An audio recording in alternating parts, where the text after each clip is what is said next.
Kabisa polisi wamefikia hatua mbaya. Wameamua kulileta hadi gari la bomu la machozi.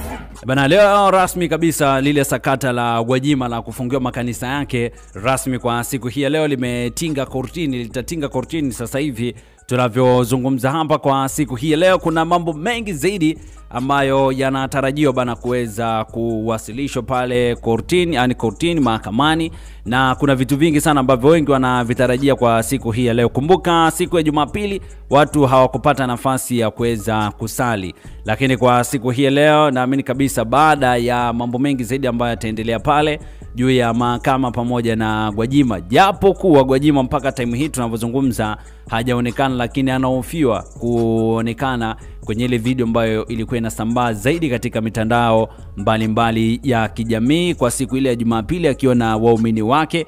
Kwa hiyo kwa siku hii ya leo pengine sasa huenda tukashuhudia mambo mengi zaidi mahakamani pale. Pengine Gwajima anaweza kaishinda kesi, na akimaliza kushinda kesi basi mambo mengine yakawa yanaendelea. So kwa siku hii ya leo watu wako excited sana kuweza kutaka kufahamu, kujua ni nini hasa ambacho kitatokea, ni maamuzi gani ambao mahakama itatoa kwa siku hii ya leo. Je, upelelezi utakuwa umekamilika au itakuwa inapigwa danadana kama kesi ya Lissu ambao mpaka sasa hivi bado ushahidi hujakamilika, lakini tunasubiria tarehe 16 hapo kesho kutwa mwezi huu kuona labda pengine ushahidi utakuwa umekamilika ili mambo mengine yaweze kuendelea. Labda sasa kupitia kesi ya Gwajima ambayo iko mahakamani kwa siku hii ya leo ambayo inasikilizwa leo, pengine baada ya kufikishwa pale wa Gwajima wenyewe wameamua kufika kortini kwa ajili ya kuweza kushtaki kufungiwa kwa kanisa lao au makanisa yao ya Ufufuo na Uzima. Kwa hiyo watu wengi wanachotaka kusubiria ni kuona,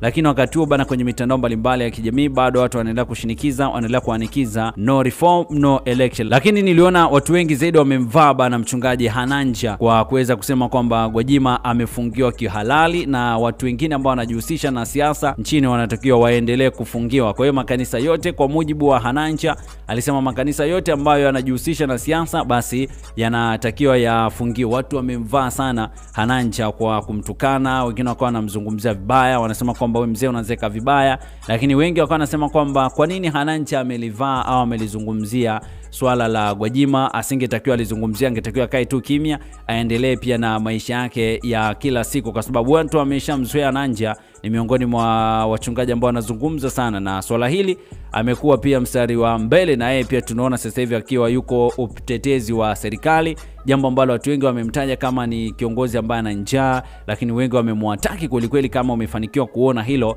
wengi wamemwataki bana na kuweza kumshambulia na kumwambia kwamba aachane na kumfuatilia Gwajima kwa sababu na yeye anaweza akapotea. So sisi kikubwa zaidi tusubirie pia nini hasa ambacho kitajiri mahakamani pale, tuweze kusubiria na tuweze kufahamu. Lakini endelea pia kusubscribe channel yetu BM Basha TV na kubonyeza alama ya kengele ili kuwa kwanza kupata taarifa na habari zetu mbalimbali. Mimi naitwa BM Basha. Big up sana kwa wale ambao wamesubscribe channel yetu BM Basha TV. Na leo tunazungumzia ndio